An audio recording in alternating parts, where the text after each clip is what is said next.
الحمد لله نحمده ونصلي ونسلم على رسوله الكريم أما بعد فأعوذ بالله من الشيطان الرجيم بسم الله الرحمن الرحيم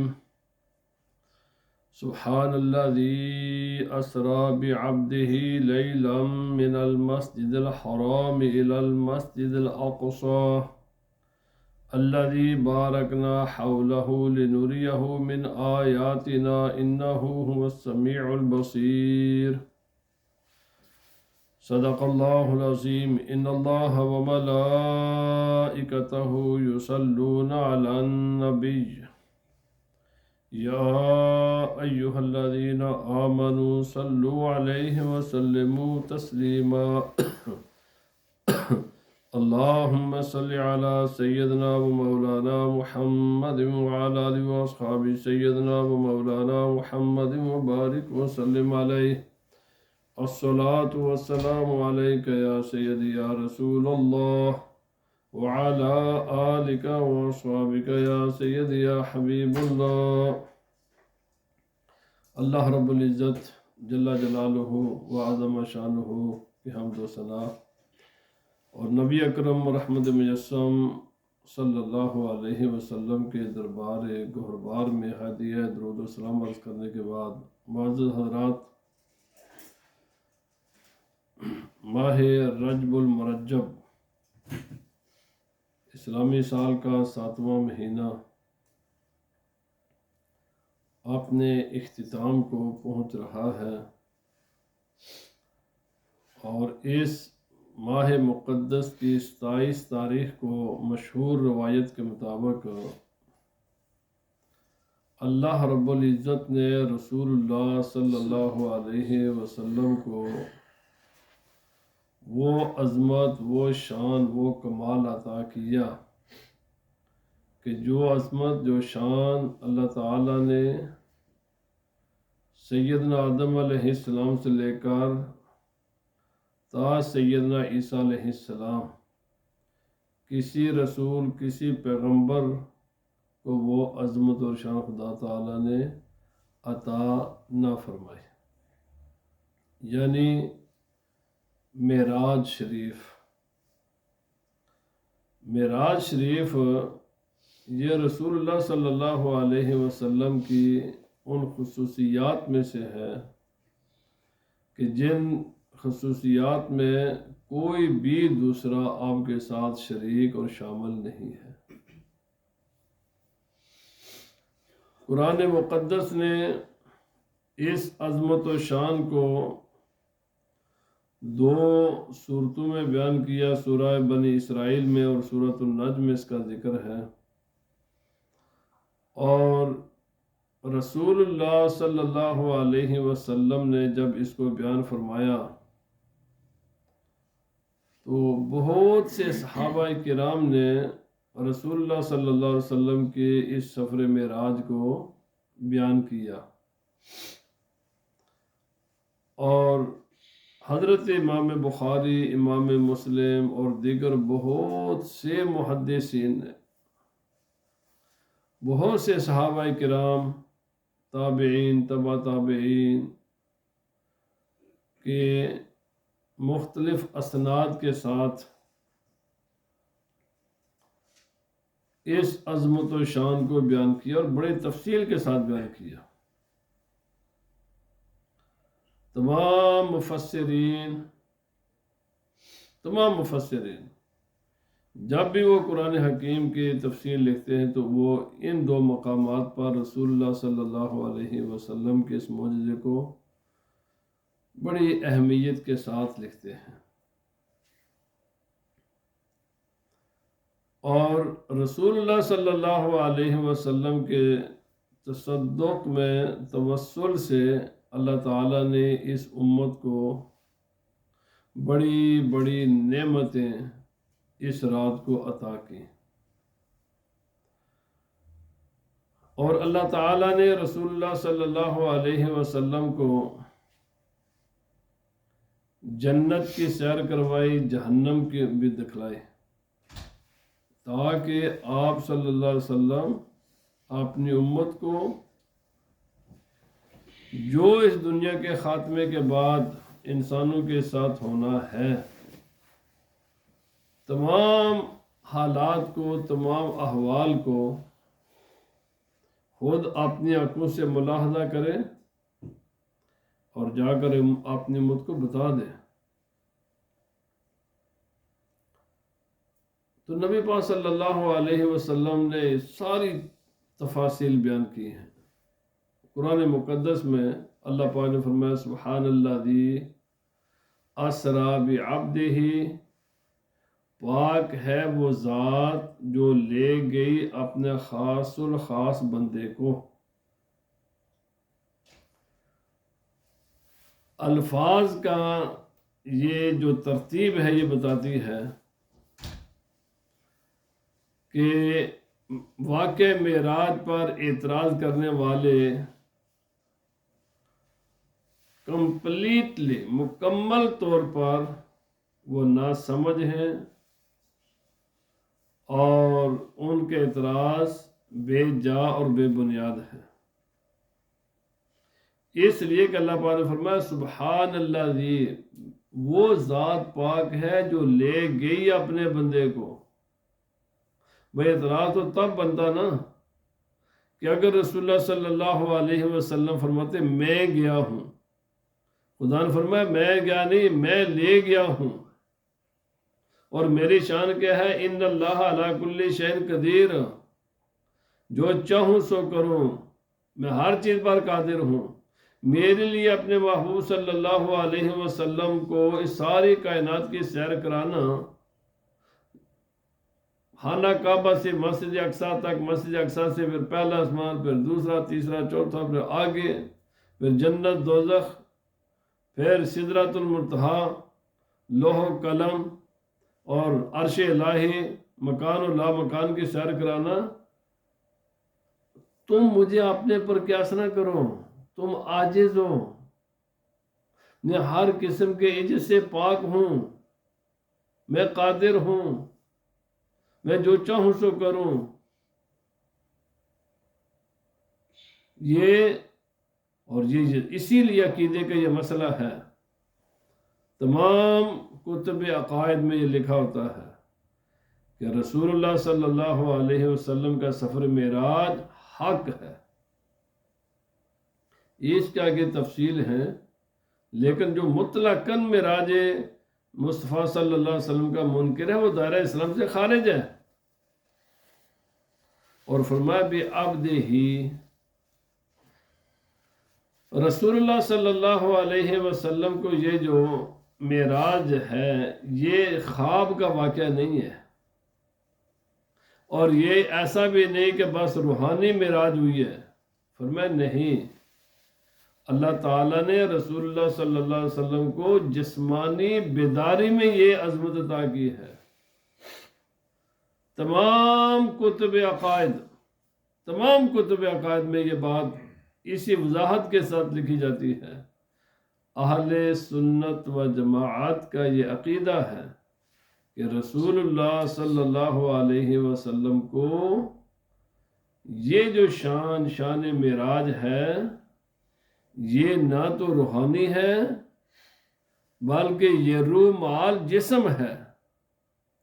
روح کی بھی معراج تھی، جسم کی بھی تھی، اور یہ معراج منامی بھی نہیں ہے کہ سوتے میں سرکار دو عالم صلی اللہ علیہ وسلم کی نہیں، فرمایا نہیں، بیداری کی حالت میں۔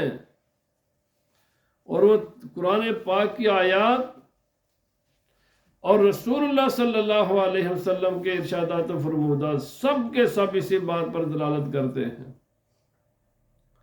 لیلا، اور فرمایا یہ بھی نہیں ہے کہ رات کے سارے پوری رات گزر گئی، ایک پوری رات، فرمایا نہیں، لیلا، رات کے ایک مختصر حصے میں، بہت چھوٹے سے حصے میں، فرمایا یہ سارا واقعہ ہوا ہے۔ اندازہ لگا سب سے تیز ترین جو انسان جس چیز کو اس وقت تک اس کو معلوم ہے نا، جس کی سپیڈ ہے وہ لائٹ ہے، 1,85,000 میل پر سیکنڈ کے حساب سے سفر کرتی ہے لائٹ. اور رسول اللہ صلی اللہ علیہ وسلم کی عظمت کا اندازہ کیجئے کہ سیکنڈ بھی نہیں ہے. اس لیے قرآن پاک نے لیلن کہا ہے، انتہائی مختصر سے وقت میں. اب جو رسول اللہ صلی اللہ علیہ وسلم کی نورانیت کا انکار کریں، ان کے عقل کا ماتم کرنا چاہیے. میرے بھائی، رسول اللہ صلی اللہ علیہ وسلم کو رات کے اس مختصر حصے میں، کیوں لوگ نے یہ کیسے ہو سکتا ہے؟ بھئی ایسے ہو سکتا ہے کہ ٹائم کا خالق کون ہے اور اس کائنات کا خالق کون ہے؟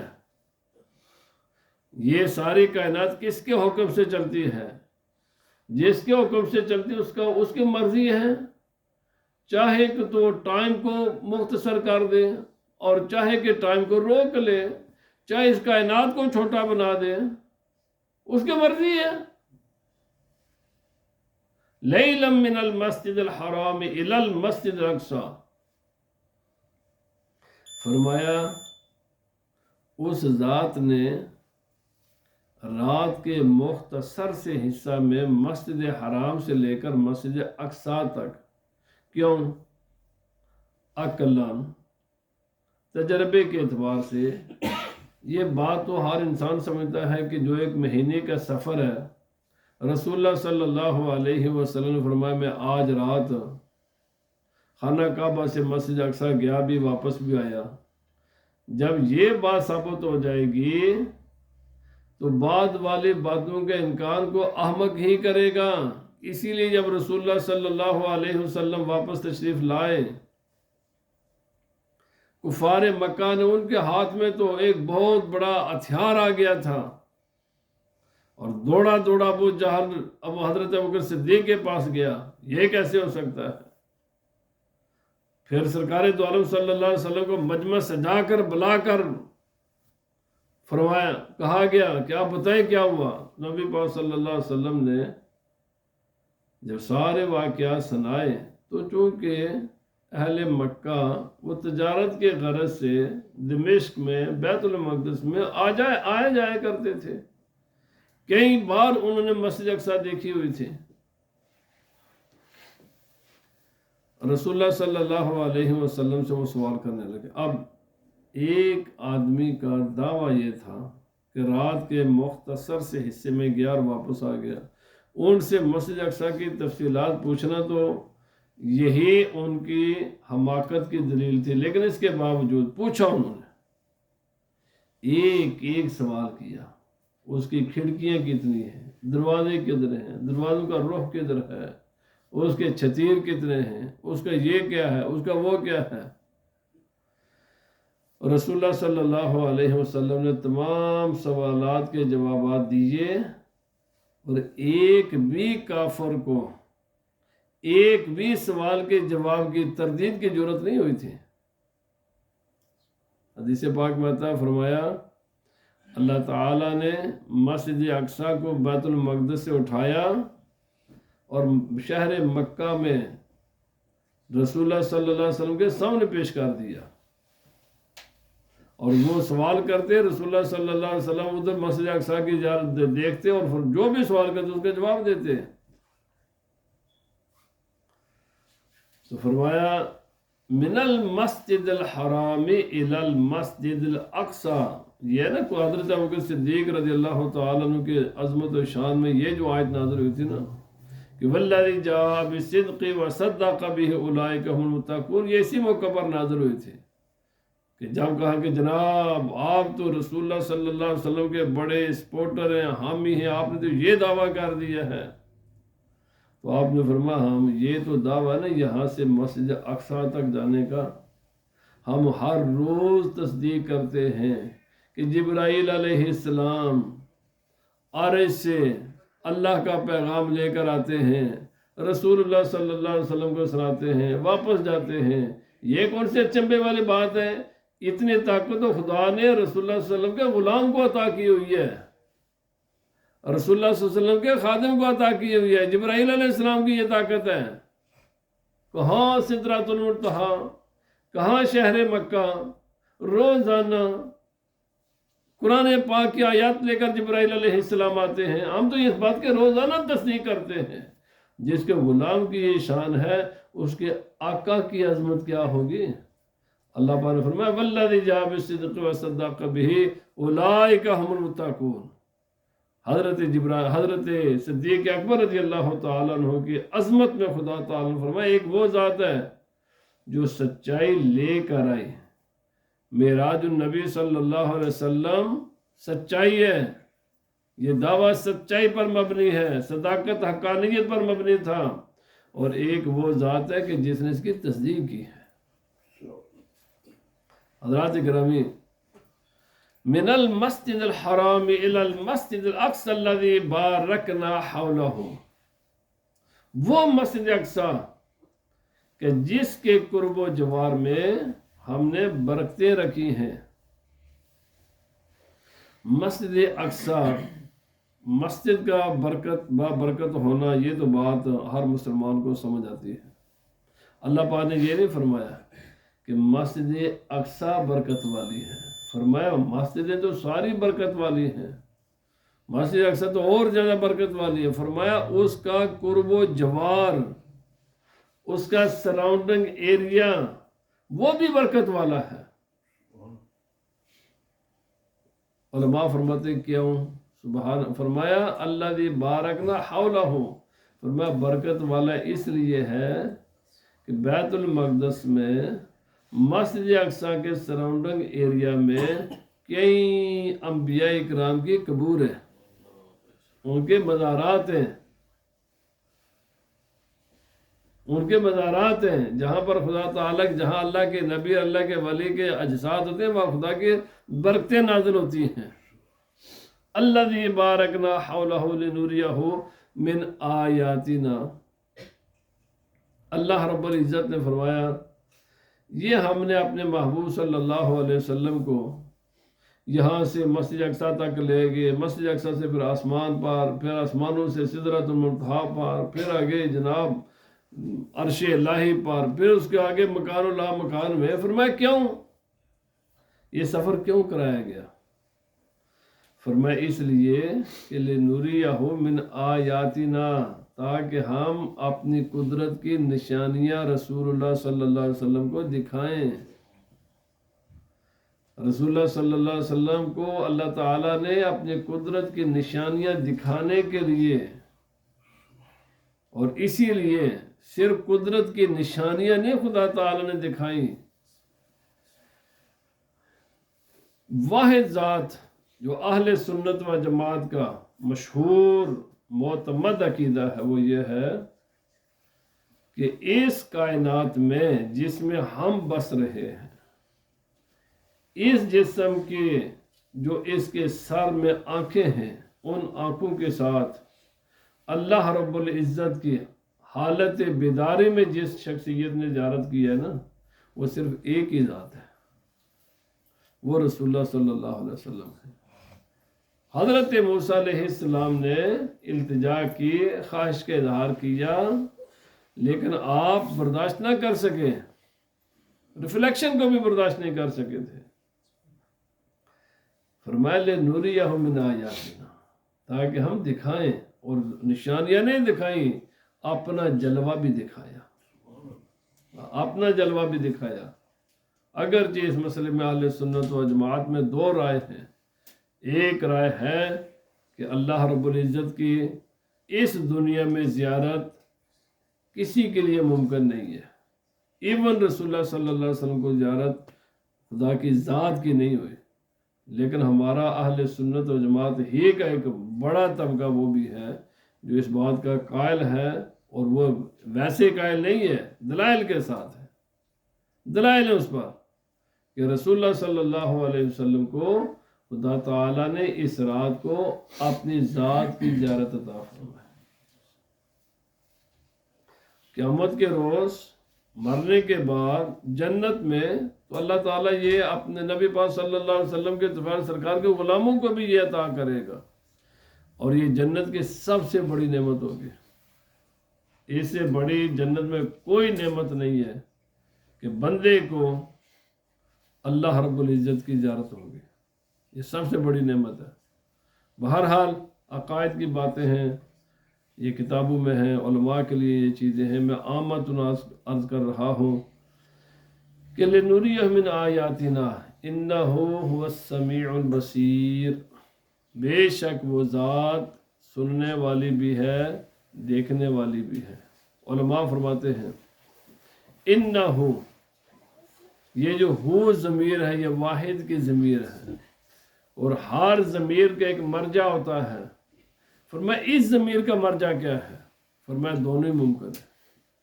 اگر اس کا مرجع ہو خدا تعالیٰ کی ذات کہ سبحان الذی اسریٰ، وہ ذات جو اپنے محبوب کو لے گئی، تو فرمایا سمیع بصیر، وہ اپنے محبوب کی باتیں سنتا بھی ہے اور اپنے محبوب کو دیکھتا بھی ہے۔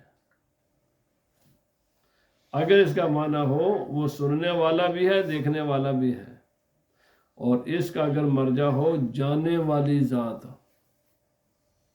ایک ہے لے جانے والی ذات، ایک ہے جانے والی ذات۔ جانے والی ذات رسول اللہ صلی اللہ علیہ وسلم کی ذات ہے، تو فرمایا رسول اللہ صلی اللہ علیہ وسلم خدا تعالیٰ کا کلام سننے والے بھی ہیں، اور خدا تعالیٰ کی ذات کی زیارت کرنے والے بھی ہیں، دیکھنے والے بھی ہیں۔ اللہ رب العزت کی قدرتیں اور خدا تعالیٰ کی ذات و صفات کو ملاحظہ بھی فرماتے ہیں۔ تو یہ اس آیت کریمہ میں اللہ رب العزت نے رسول اللہ صلی اللہ علیہ وسلم کے سفر معراج کا ذکر کیا، اور یہ وہ عظمت ہے مسلمانوں، قیامت تک بھی مسلمان صرف اس بات پر اللہ کا شکر کریں، وہ شکر ادا نہیں کر سکتے کہ ہمیں اللہ تعالیٰ نے رسول اللہ صلی اللہ علیہ وسلم کا امتی بنایا ہے۔ کوئی بھی اللہ کے پیغمبر، ایسا کوئی بھی اللہ کے پیغمبر نہیں ہے۔ موسیٰ علیہ السلام کے معراج کوہ طور پر زمین پر ہے، ابراہیم علیہ السلام کے معراج آگ میں تھی، زمین پر چیز ہے۔ یونس علیہ السلام کے معراج مچھلی کا پیڑ تھا، زمین ہے۔ یوسف علیہ السلام کے معراج جیل خانہ تھا، زمین ہے۔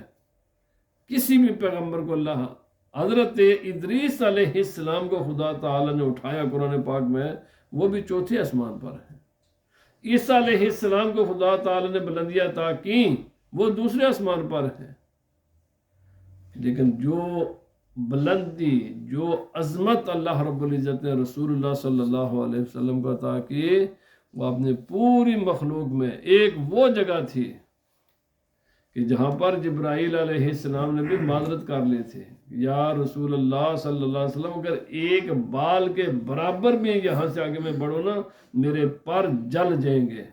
رسول اللہ صلی اللہ علیہ وسلم نے جبرائیل علیہ السلام کو وہاں چھوڑا، اور اس کے بعد اکیلے ہی سفر کیا تھا۔ نہ جبرائیل نہ عیسیٰ علیہ السلام، کوئی بھی رسول اللہ صلی اللہ علیہ وسلم کو وہ اللہ تعالیٰ نے عظمت عطا کی، نہ کسی انسان کو، نہ کسی فرشتے کو، نہ کسی اپنی مخلوق کو وہ عظمت عطا کی ہیں جو اللہ تعالیٰ نے رسول اللہ صلی اللہ علیہ وسلم کو عطا فرمائی ہے۔ اللہ پاک ہمیں رسول اللہ صلی اللہ علیہ وسلم کی سچی غلامی، محبت، الفت نصیب فرمائے۔ وما علینا الا البلاغ۔